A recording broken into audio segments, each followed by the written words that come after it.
Warning. Content contains subject matter that some listeners may find disturbing. Listener discretion is advised. So, you want to know how I met Lockhart, and why I wanted to leave Earth to go to Equestria? Well then, here it is. It all started about 2 months ago. The world had gone to absolute hell. After Trump became president, the entire planet changed for the worse. You remember that whole saying about him making America great again? Well, it turned out that it was actually to make America white again. Yeah, I know what you're thinking, but wasn't that just a sick joke that someone made a while back? Well, it turned out that it wasn't a joke. Besides that insane policy to ban Muslim immigrants, he also kinda went after other minorities. Yes, it was bad. Aside from his disrespect for his fellow senators, he actually really started to disrespect others. Once he got into office, something kind of woke up inside my race. Something that was absolutely horrifying. At first, people just ignored it, saying that it's probably just some supernatural nonsense that some people just made up. However, that wasn't the case. After doing tests on several white people, the medical researchers found a horrifying discovery: a special gene called the white devil gene. What is the white devil gene, you ask? Well, it's a special type of corrupted gene, sort of like a mutation, but much more monstrous. With this gene, we could channel in demonic powers from hell, turning us into demons.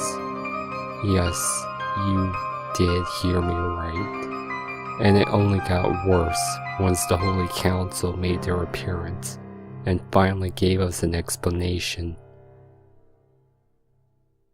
The white devil gene was the result of our race treating minorities like garbage and as non-humans, notoriously blacks and Native Americans. When our race nearly wiped out all of the Native Americans and essentially destroyed most of their culture, along with forcing them to convert to Christianity, it caused a slew of demonic energy to enter into our bloodstream.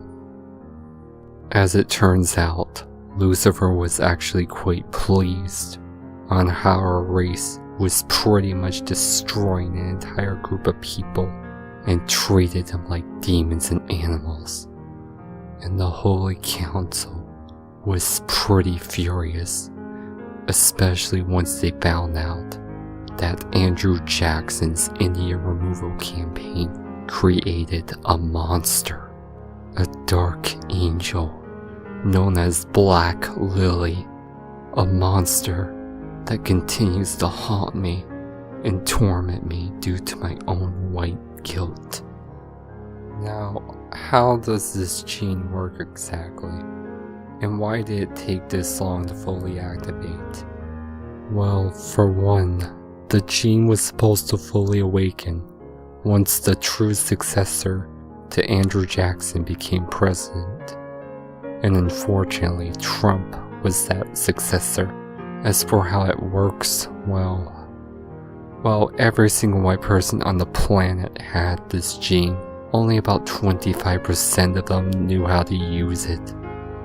I am part of that 25%, unfortunately, due to me mostly having strong spiritual connection, aka being accepting of the supernatural, and for actually dabbling in grimdark. Now, why is this such an issue? Well, Trump actually used his newfound demonic powers to completely overthrow the higher-ups and essentially made them do whatever insane idea he wanted, which includes making a dark barrier to keep illegal immigrants out, completely throwing innocent Muslims into essentially concentration camps due to fear of terrorism, which is absolutely insane to begin with, considering the fact that with the power he has, he could have completely destroyed ISIS. But unfortunately, instead, he decides to go completely power hungry and use his powers for selfish purposes. Now, what about giving Americans more jobs? Oh, he gave them more jobs, alright. However, he kinda made it unreasonably difficult for some people to get jobs. You see, due to the riots and distrust blacks developed toward the authority, Trump decided it would be a great idea to train some police officers to awaken their white devil transformation. As for what happened next, well, this only angered the Black Lives Matter movement even more. And since Trump never really got along with the movement, things started to turn violent. As for the ghetto areas, well, now we come to the part where I experienced the most traumatizing event in my life. You see, in Houston, Texas, Trump's white supremacy reign starting to affect some of the residents there, which is where we get to my friend GhostDog. After watching the news about how minority workers were all of a sudden given a major pay cut while the whites remained the same, well, for the much higher tier jobs, they got a massive raise, pretty much making the rich richer, and this brought hell to the city. I was in absolute shock. I went upstairs, locked my door, and entered full-on panic mode. I immediately got on Skype to talk to GhostDog about this. I was not happy at all, and neither was Ghost. Then, to make matters worse, I found out that this whole mess affected King Linonia as well. It was a disaster, and it was the beginning of the end for Ghost. Within 1 week, the entire country went to hell. Riots broke out, a lot of people were angry, even fellow white people who had friends and family that are of the minority groups were furious. How is it that just one president managed to make things worse than they already are in such a short time? Trump was definitely using his new powers to an insane amount. To make matters worse, other corrupted government officials were using their new white devil powers as well. It made me sick. As if I didn't already have enough reason to not have much faith in humanity already. But then, that dreadful night came. A night that would be the beginning of the breaking point for me. I was sitting on my bed, browsing the internet on my laptop, trying desperately to get my mind off this whole thing. It was about 11:03 p.m. when all of a sudden I get a Skype call. I turned on the Bandicam program, since I like to record my Skype calls for memory purposes, and answered it. It was GhostDog. And little did I know that this would be the last call I have with him. "Hey there, Ghost. What's up?" I said. "Mathew, I'm sorry," he said in a sad tone. A chill ran down my spine as I had a bad feeling. "For what, Ghost? Is everything okay?" I asked, deeply concerned for him. I knew in my heart that things are not alright due to recent events. "Afraid not. My dad got into a fight with his boss today and lost his job," he explained. "Oh my goodness, that's awful." "Yep. Then after that, he threw a fit and started breaking things in the house, and he started to take his anger out on me." he said bitterly. Oh no, what did he do? Don't tell me he started to beat you up, I said in concern. It was worse than I thought. The pay cut had affected Ghost's dad, as if things weren't already bad enough. Nah, he just made me do 100 push-ups while screaming and ranting about how his boss was racist for cutting his pay. He explained. Oh no, that's terrible. I cannot believe this, I said in agony. Does King know about this? What's been going on with her? Is she okay? I asked.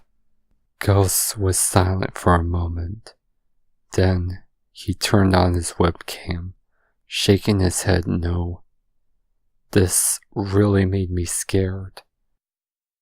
Yep, things aren't so great for my sister either. Her family business suffered a great loss as they were given a pay cut. He explained. What?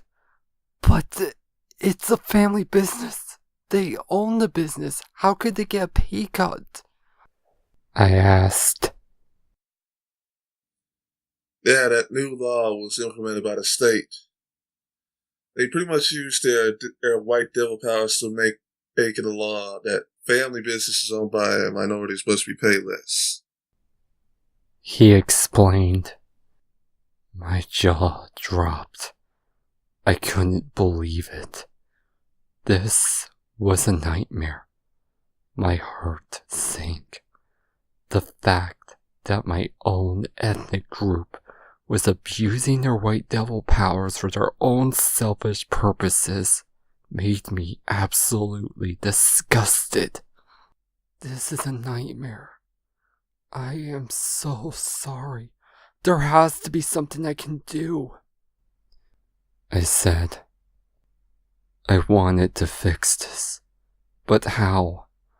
I barely even know how to use the white devil transformation, not to mention the way that it seemed to be working. It could only work for malicious intent. I was angry. My best friends are suffering, and it is because of my race. The thing that happened next was something that I dreaded for a long time. I'm afraid there isn't anything you can do for me now. It's clear to see that God really hates me. All my life has been nothing but pain and suffering. I'm not worthy of the happiness the world tries to give me in its cruel grasp that it does.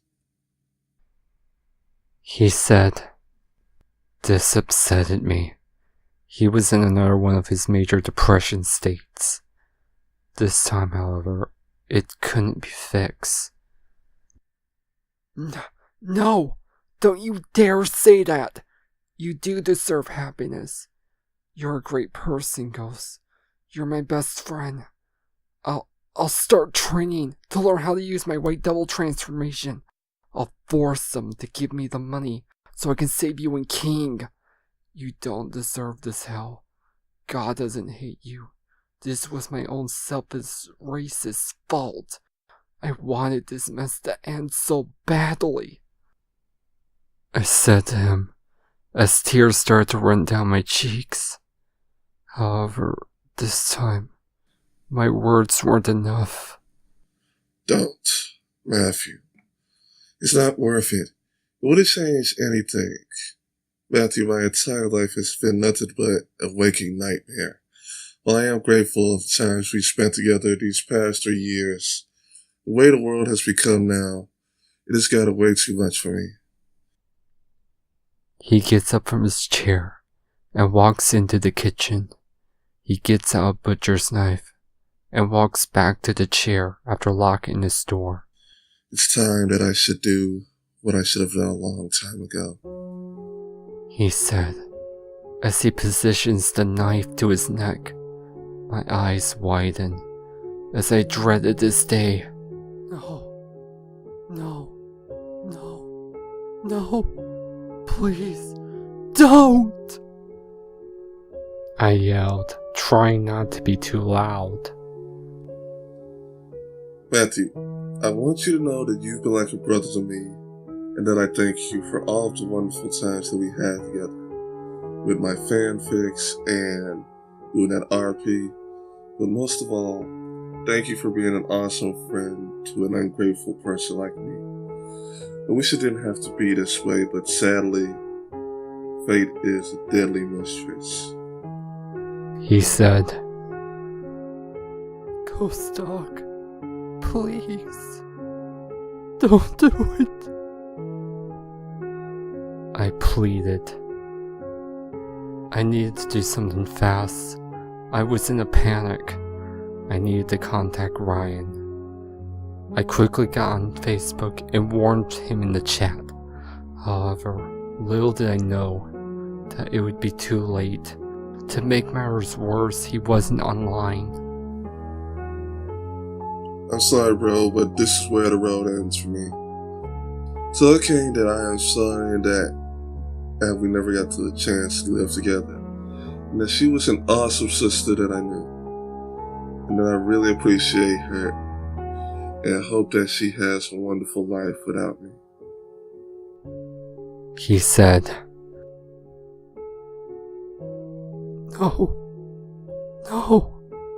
I can't believe this is the end.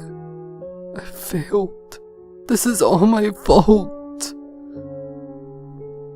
I said, as I broke down in tears. No, this isn't your fault. It was our president's fault. And life was being a bitch on me. This was beyond your control. Anyway, tell my followers on fanfiction that I'm sorry I didn't complete any of my stories. That I cherished every moment of my writing career. Though, then again, they probably wouldn't care anyway. He said, No, that's not true. They do care. They love your stories. Please, Ghost, don't leave us. I cried, begging for him not to go through with it. Sorry, bro, but this is where the road ends for me. One last thing. On my fanfiction site, there's a combination.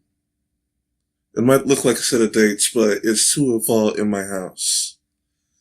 I want you to use that combination, and the things in that vault is yours. Farewell, my friend, and I hope to see you again in the next life. He said, and with that, he slashed his throat, and thus bled to death. My eyes widened as a river of tears fell down my cheeks, and finally, I let out a quiet scream of sorrow. The call ended, and the Skype status went offline, this time for good.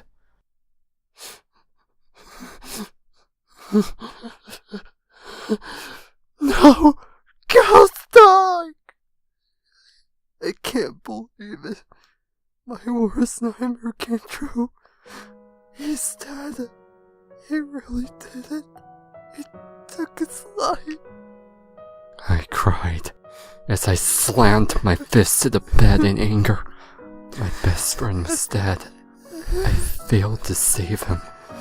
I got the praying position as I begged God to take my friend to heaven. He deserves to be in heaven. He deserved to be at peace. My life completely fell apart after that. 3 days later, I found out on DA that King died in a terrible accident. Apparently, the death of Ghost affected her so greatly that she ran out of the house in tears and got hit by a van. Her injuries were unfortunately fatal. She died while in the hospital. I was losing everything. The final stab in the heart was the news of Ryan's death. According to a relative of his on Facebook, he suffered from a heart attack. I was in a fit of rage and sorrow. I lost everything now. Trump's reign has destroyed my friends' lives, and I had completely lost faith in mankind. I wanted out. I wanted to leave this damn world. Now you're wondering, why can't I just end my life? Well, I can't. You see, I have a curse placed on me by a dark seraph named Black Lily, a Native American woman who was a victim of the Indian removal campaign. Yes, the very same monster that I had mentioned earlier placed this immortality curse on me to ensure that I continued to suffer mercilessly. The reason why I have this curse is because I'm white, because of what my forefathers did to the Native Americans. She holds a very strong grudge against all whites, along with having a strong hatred for the Christian God, due to how he pretty much forced some of the Native Americans to convert to Christianity, and practically destroyed their culture and beliefs. After I found out about the disturbing truth of Thanksgiving, and how the Native Americans I saw on TV were stereotypical portrayals of them, and that the stereotypes were actually hurting them, I really started to feel a strong sense of white guilt, and I felt like a complete, arrogant moron, because to this day, I cannot tell who's really a Native American or not. And to make matters worse, after finding out all of this, it made me want to beat up my childhood self. You see, when I was a child, I used to write stories in elementary school, with drawings to go with it. Now, these weren't like the stories you'd find in a book or a fanfic, in writing style. It was more sloppily drawn. I drew the picture first, then I added dialogue for the characters, though not using word bubbles, which in turn made them a bit tricky to read. Not to mention they were mostly just one page a chapter, though they were called parts. Now, you're wondering, what does this have to do with Native Americans? Well, it's how I portray them in my stories. I still to this day don't know why the hell I did this in the first place. Well, I was writing a story I thought of, which was called Matededdneddy and Mathew, a fan-made story that had me being the cul-de-sac, being friends with the Eds. I vaguely remember much from Matededdneddy and Mathew, since I lost the pages to them a while back. But there is one arc from that story I do sort of remember, and this was the one arc I regretted. This arc was sort of a backstory for my character, taking place when I was 7 years old. My friend LaShawn was killed by a Native American from a fictional tribe I made up. I don't really remember the name of it, but I do remember I gave it a frustrating gimmick, that being that the tribe can only be killed with either demonic or angelic powers. Yeah, don't ask me why I gave him that gimmick. However, that was just about 10% of my horrible depictions of Native Americans. Most of it was just in my overactive imagination. Aside from that fictional tribe I made up, the rest of them weren't really evil. However, you know what? I don't want to dwell on this any longer. Especially since a lot of it is just lost in my memory.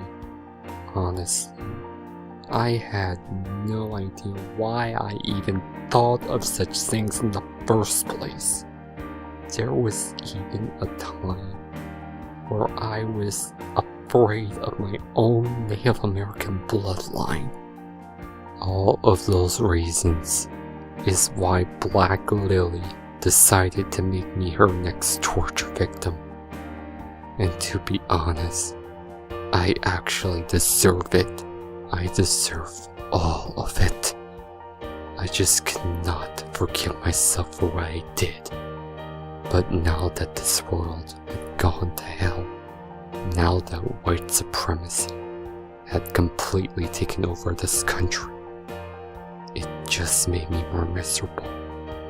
And unfortunately, Black Lily was not going to let me off the hook. I had to go to the one place that can keep her at bay, along with finally being away from all of this chaos. Equestria. But how?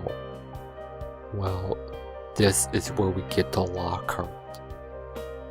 I was able to call upon the Angel of Dimensions, who guards the Dimensional Rift, the place where all dimensions exist, aka different universes. One of those was Equestria. The only problem was that she sealed it away from our world for its own protection, meaning that a dimensional portal can't reach it. I begged and begged her to unlock it so I can go there, but she refused. I then asked if there was another way in without her unlocking it. She told me that the only way I could access it now is if I summon a grimdark pony of sorrow and make a spiritual pact with him or her. However, summoning one is a dangerous task. Each one requires a different ritual, and unfortunately all of them are quite painful, some even life-threatening. What's worse is that once I make a pact with a grimdark of sorrow, their soul becomes a part of me. Thus their grimdark energy will get into my bloodstream, and too much grimdark energy can do great damage to the body. What's worse is that a noble bright balancer, a being that is infused with positive energy and with a very strong heart that cares deeply for the grimdark wielder, was the only thing that could keep the grimdark energy stabilized. Bad news was that there were no more, due to the amount of dark deeds of humanity that caused a lot of damage to the planet. It pretty much destroyed the balance and thus eliminated all chances of a noble right balancer to even exist. I honestly didn't care if my body had to endure a high amount of grimdark energy. I just wanted to leave this universe at any means necessary. So there was one more thing I asked her before she gave me the book that had the Grimdarks of Sorrow in it. I wanted to make sure that Ghost, King, and Ryan got to heaven, since I wanted them to be at peace. Luckily for me, she told me that their souls were at Heaven's Gate, so I don't have to worry about them anymore. She gave me the book, and I looked through the choices. Once I reached Lockhart's entry, I knew that was the one I wanted, since I did like her character, and enjoyed the Lockhart trilogy. This was gonna be quite the painful ritual, due to the requirement of me causing pain to myself, which made sense given Lockhart's mental condition, which caused her to get into the habit of cutting herself with a razor blade, which meant I needed a razor blade, which luckily I had several of them. I read the instructions carefully as I began preparing for the ritual. According to the entry, I needed to go to a location where a lot of pain and sorrow happened, cause immense pain to myself, be in a state of despair, and lost all faith in the world. Draw the summoning circle in blood, finishing off with drawing the cutie mark of the grimdark pony. The question was, where exactly do I go in terms of a location where a lot of pain and sorrow happened? I thought long and hard, till it finally hit me. One particular place. Well, maybe place isn't exactly the right word. The location I'm referring to was the Trail of Tears. At least one of the paths that the event took place.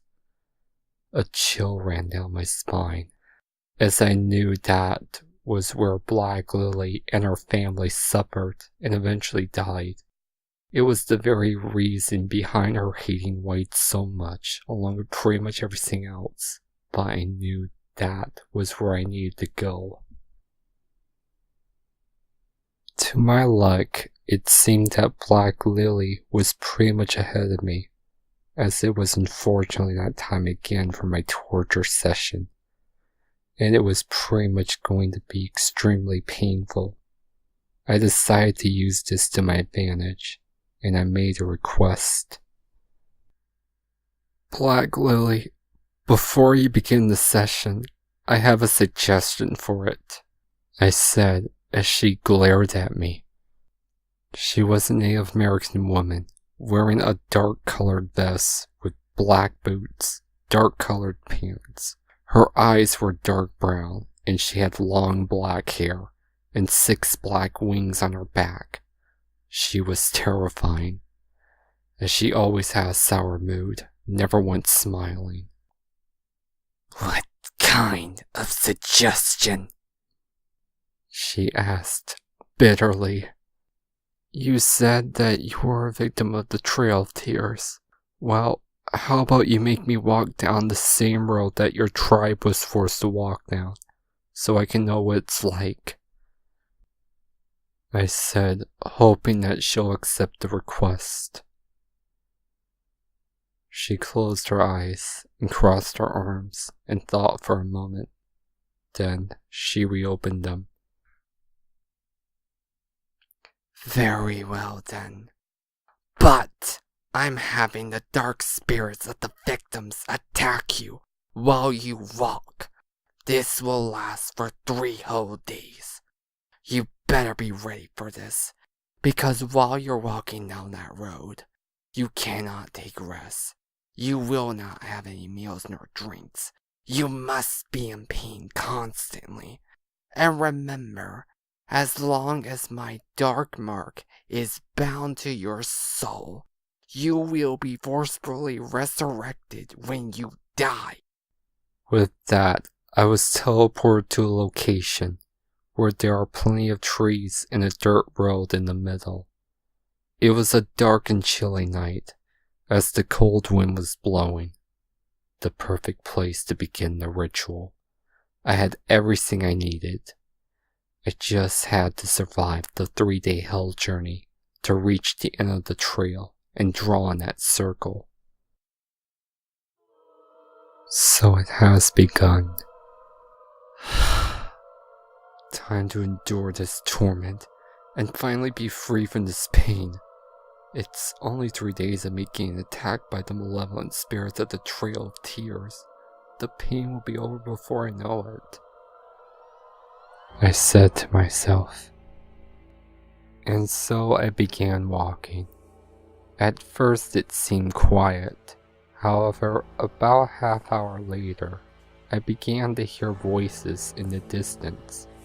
I couldn't make out what the voices were saying at first, but as I walked closer, they became much clearer, and I knew that what they were saying was not good.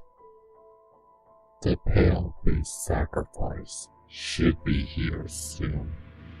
It is time for revenge. The descendant of the ones who have forced us off our ancestral home, forced to walk this road of pain and suffering, is now walking down this road. Time for him to suffer for his forefathers' sins." I continued walking, and before I knew it, The air got colder. As the wind increased, there I saw 3 figures, and my heartbeat increased dramatically. The figures were 3 Native American men that had hellish red skin and demonic pure black glowing eyes. I knew that they were not ordinary Native American spirits. These were Black Lily's minions. This was their vengeful, hellish red-skinned form, and they were glaring at me with pure hatred in their eyes. I knew it was coming. One of them charged at me at high speed, grabbing my neck and slamming me into the tree, having me in a tight grip.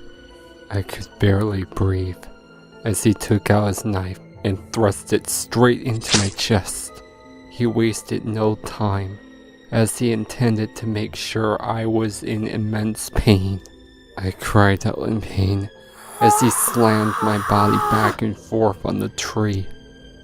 So how does it feel, pale-faced demon?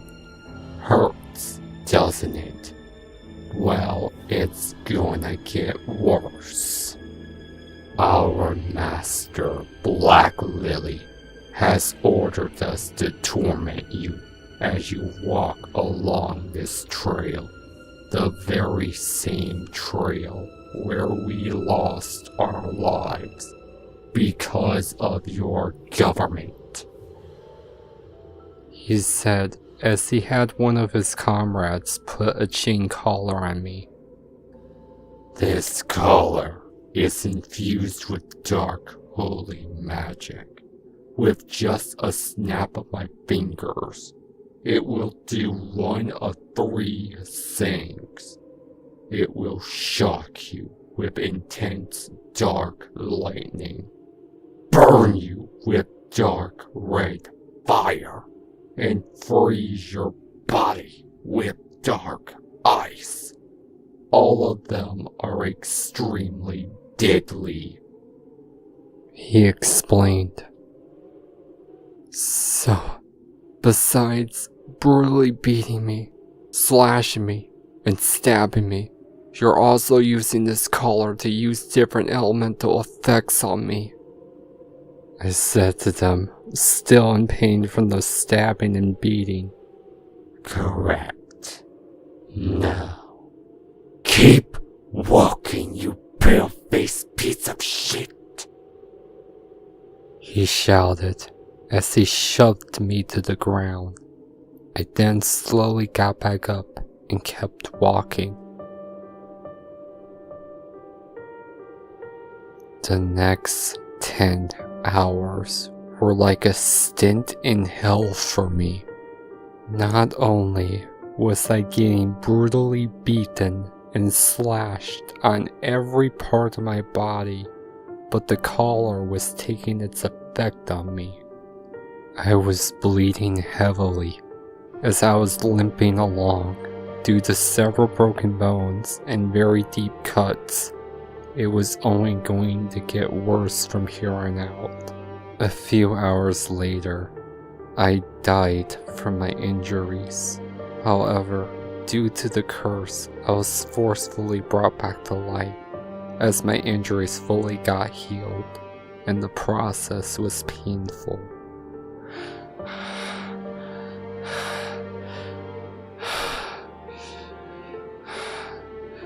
Just got to bear with it. I can do this, I said as I continued walking down the trail. It didn't take long for the next series of attacks to come in.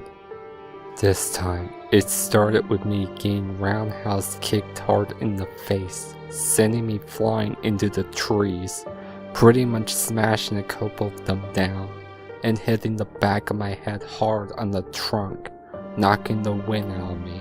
I had trouble getting back up, as the impact caused my left arm to get broken along with my back. I coughed up some blood, and was having trouble catching my breath. Then the collar activated, and it shocked me causing me to let out an intense cry of pain. It only got worse. The dark Native American spirits walked up to me and started kicking me.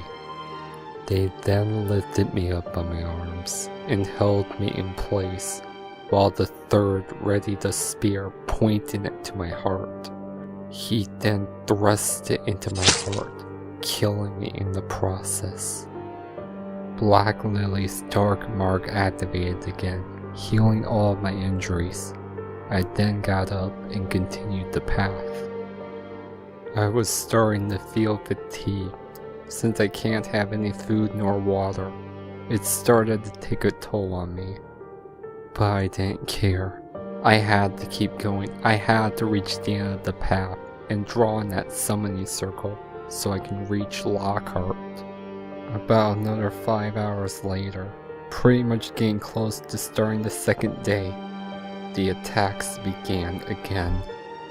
This time, starting off with the collar activating, causing me to start burning. My body was engulfed in flames. Then the collar changed its element to ice, freezing my already scorched body. It was definitely one of the shorter torture sessions, with it just being the collar killing me. After being brought back to life and fully healed up again, I continued walking. This time, however, I was starting to get desperate. I began to jog my way through, hoping to reach the end so I can begin that ritual. I was hell-bent on reaching my goal.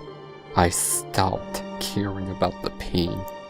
The next few attacks, I didn't bother screaming or crying. I just let them continue. It got to the point where I started to embrace the torment.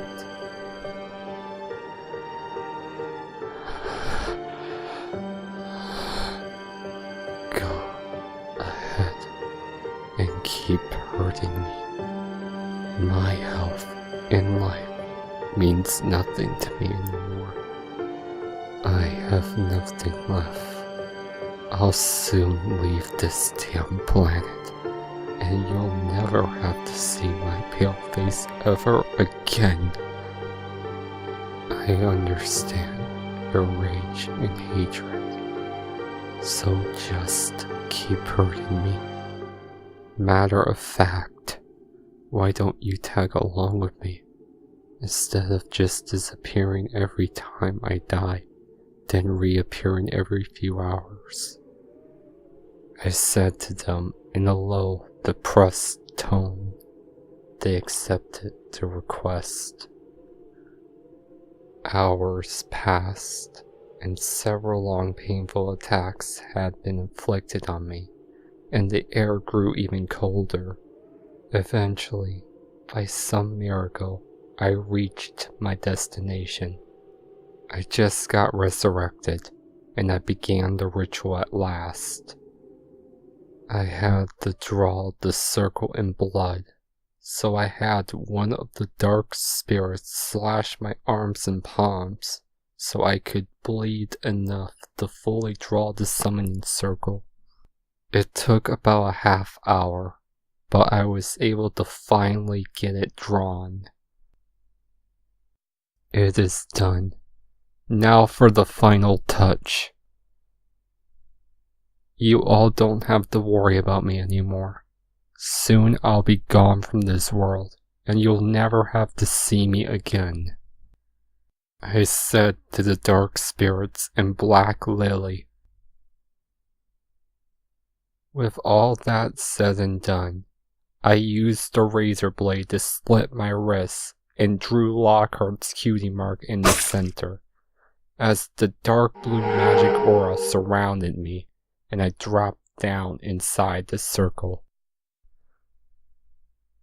I ended up in front of a building that said Ponyville's Psychiatric Ward. This was it. This was the place that her spirit currently haunts. Strangely, aside from the building, There wasn't anything else around the area, aside from a few trees. I walked up the stairs and opened the door.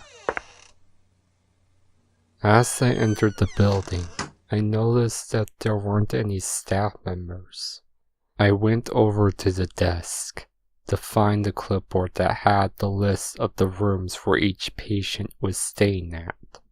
However, when I looked at it, it was completely blank, which meant I had to walk around the building to search every room till I find Lockhart. I thought I was gonna have to go on a wild goose chase to find the room, but then I heard a voice. You who have performed the ritual, if you wish to speak to me, go to room 107, which is just down the center hallway. It is the only room unlocked. The female voice said. I knew it could only be one voice, Lockhart. So I followed the directions, and sure enough, I come to room 107. I opened the door and entered. The room looks similar to the drawing in the first Lockhart reading, which could only mean that she is sitting on the couch, and sure enough, I was right. She was just as Lifeless Wolf's drawing described, a dark blue coat with a mid-length long purple mane with a mix of dark green on the front edges and the tips of the back area.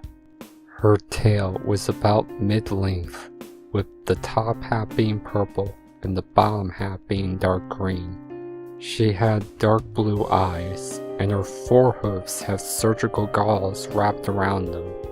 She had a somewhat depressed look on her face, as expected. She turned her gaze towards me, and our eyes locked onto one another. So you're the one that performed the ritual, huh? What is it that you seek from me? She asked. Yes, my name is Mathew, and I performed the ritual to seek your help, I said to her. My help, huh? And what is it that I can do for you? She asked. I was told that you had the power to send someone to Equestria, since you are a grimdark pony of sorrow. I replied. Lockhart turns her head to face the left side. I see. Yes, I am indeed a grimdark of sorrow, and I do indeed have the power to send you to Equestria. She looks back at me. But tell me, why do you wish to go to Equestria? She asked. I have lost everything, and I wish to start a new life in Equestria. My world has become permanently corrupted with grimdark energy thanks to Donald Trump becoming president and awakening the white devil gene inside my race. His reign had completely destroyed the lives of my friends, causing their deaths. My best friend Ghost took his own life because of how the government treated his family. I'm also being tormented by a Native American dark seraph named Black Lily, who had put a curse on me, preventing me from dying, as every time I die she forcefully resurrects me. I recently had to endure immense torment by her minions to reach the area to draw the circle. I explained to her. She notices the injuries my body had endured, along with my cut wrists. She closes her eyes and gave me a nod. I see. It's a pretty reasonable argument to want you to leave your world and come to mine. Alright, Matt, you've got yourself a deal. Lockhart said as she reopened her eyes. I gave her a smile, and I walked up to her to embrace her. She returned the hug. Thank you, Lockhart. You're welcome. However, before I grant your wish, there are some things you need to know. In order for me to send you to Equestria, you have to first have my soul bound to you. This will allow my grimdark energy to access your bloodstream. We'll have to be bound for at least 6 months for the grimdark energy to fully take effect. This will unfortunately have you start feeling my ailment, which means severe depression and a habit of cutting. Once the Grimdark magic is at a high enough power, I'll be able to activate a Grimdark portal that can take you to Equestria. It is a one-way trip, though. Lockhart explained. So it's just as the book said. So it's gonna take 6 months for the Grimdark magic to fully power up? Is there a way to make it power up faster, because I want to leave Earth as soon as possible? I said. I didn't care about the risks. I just wanted to leave Earth as soon as possible. The sooner I leave this damn planet, the better. You must cut off all ties with the people of Earth, the ones that are still living, if you are fully intent on leaving your world as soon as possible. Which means you must give everyone the cold shoulder, just how I pretty much pushed everyone away, even though it was mainly due to my condition. And since you and I are going to be bound together, that means my grimdark energy is going to affect you like that. Though there is one more thing you need to know once we get to Equestria. You're going to have to seek out a noble bright balancer to remove me from your body. Otherwise, the heavy amount of grimdark energy will end up dealing a fatal amount of damage to you. Lockhart explained. I see. Wait, what will happen to you once the Noble Bright Balancer has removed you? I asked. I wasn't really sure I liked where this was going, considering that Lockhart was earthbound to this place, and is still pretty miserable. It didn't seem right. It will cast me into the darkness. It is similar to an exorcism. It will bind my soul into the depths of Tartarus, due to how dangerous of a grimdark of sorrow I am. She explained. With that, my eyes widened. This can't be right. No, it's not right. Surely Lockhart deserves to be in peace. Surely she should be able to go to heaven. Or in this case, Elysium. Wait, is there any way to get your soul sent to Elysium? Because it doesn't seem right for you to be sent to Tartarus just because you're a grimdark of sorrow. I asked. I didn't want Lockhart to suffer. It hit way too close to home for me. I failed to save GhostDog, and she has severe depression just like he did. That would be difficult. In order to do that, you must do a certain task for a grimdark of sorrow, and it varies from each grimdark, and each task is very difficult. Freeing me is pretty much the most difficult due to the fact that I have no idea what kept me earthbound.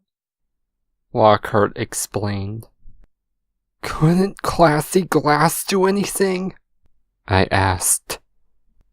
She shook her head no. There's nothing she could do, honestly, though at this point, she's moved on. I pushed everyone away, my family and my friends.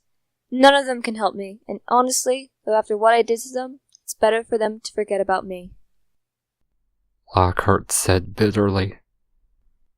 I couldn't let this happen. I know for a fact that they cared. And in the final chapter of that story, they did indeed miss her. There was only one thing I could do. Lockhart, I want to make a deal with you. Her ears perked up as she turns her head towards me. What kind of deal? She asked. Since you're gonna send me to Equestria, I'm gonna help find a way to send your spirit to Elysium. It's only fair after all. I don't want to think of you as just a tool, considering that my race is now tainted with being selfish and uncaring. I want to break that mold. Not to mention, you hit way too close to home for me, because my best friend had the same condition as you. He always doubted himself and had major depression, and he even threatened to take his life on several occasions, all leading up to that horrifying night. I'm not going through that again. I chose to summon you for a reason, I said to her with determination in my eyes. You sure about this? You don't need to do anything for me in return. She asked, a bit surprised by my statement. Yes, I am.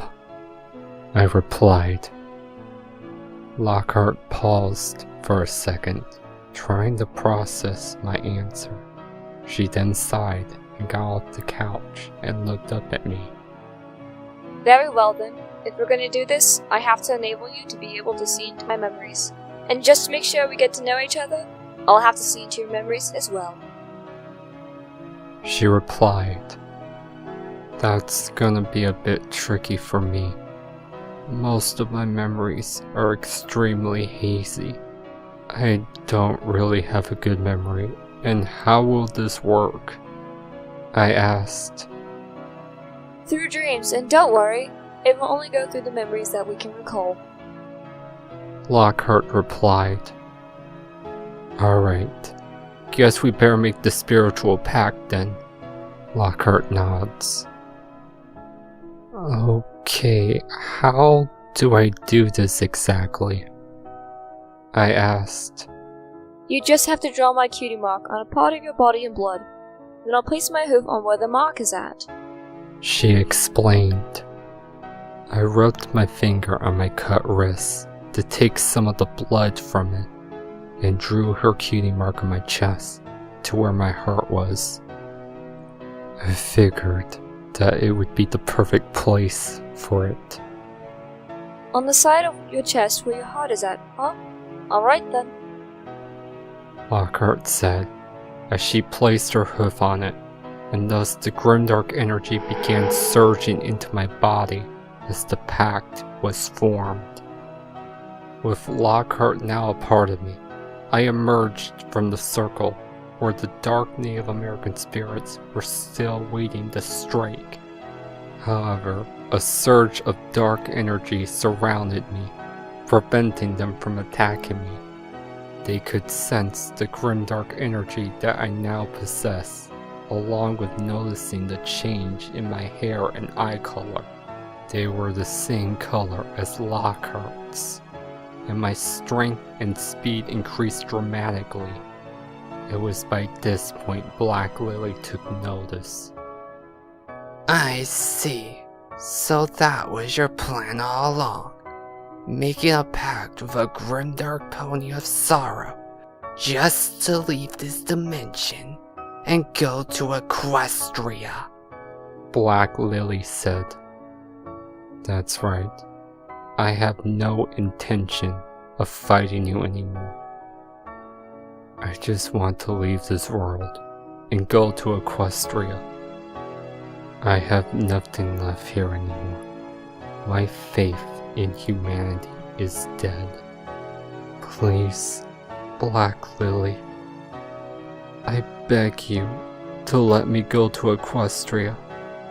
I suffered enough here. I pleaded to her, hoping that somewhere in her cold, dark heart would be a sense of understanding. I walked the trail of tears.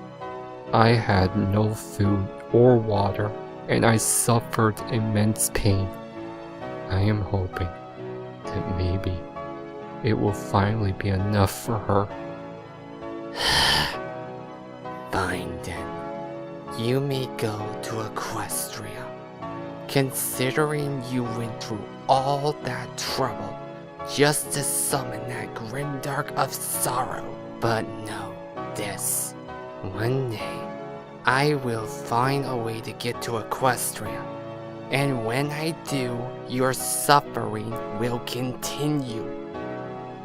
She warned, and with that, I was transported home, and all my injuries were healed.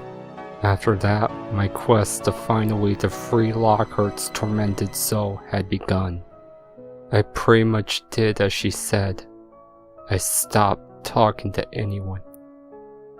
A couple months went by, and I decided to go on YouTube to rewatch Obab Scribbler's reading of A Better Love Story Than Twilight, which really put a smile to my face for the first time in a while.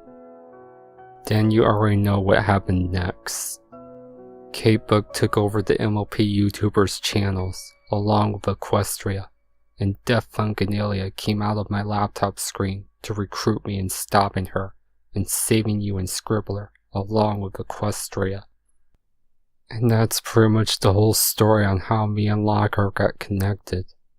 I hope that I was able to answer your questions, Master, I said to my grimdark control teacher, who was stunned by the information that I gave her, along with her beloved magpie. Holy fucking shit. That's some pretty heavy stuff. Now it all makes sense. My grimdark control teacher responded. Or should I say, the Lost Narrator. Yep, that's pretty much what happened. That's why I can't have Magpie expel Lockhart from my body. I have a promise to keep. Don't worry, I totally understand the situation. And to be honest, I'm quite impressed that you're actually willing to do that for her. Lost Narrator said. Though this does lead into a problem. How much time do we have until this Black Lily person shows up?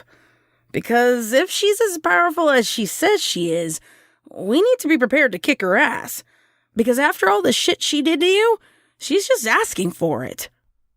Lost Narrator asked.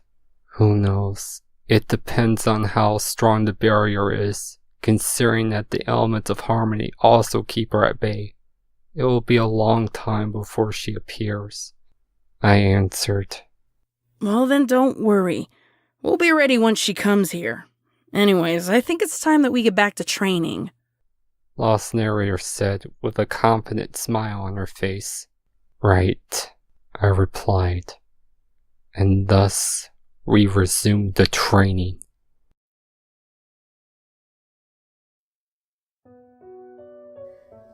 Hey everypony, the Wandering Mare here. This was a prologue to an MLP crossover fic of absolute nonsense.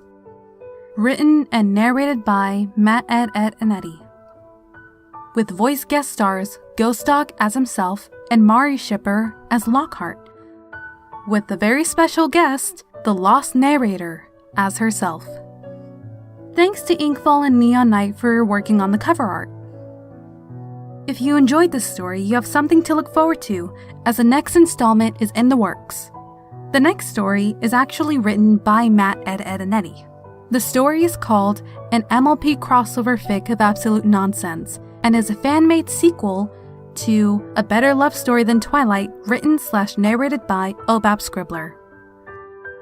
I really hope you all stay tuned for the next installment, as this story is an incredible piece of literature. That's all I have for you for now. I hope you all are having a marvelously pony-filled day, and as always, with lots of pony love, the Wandering Mare.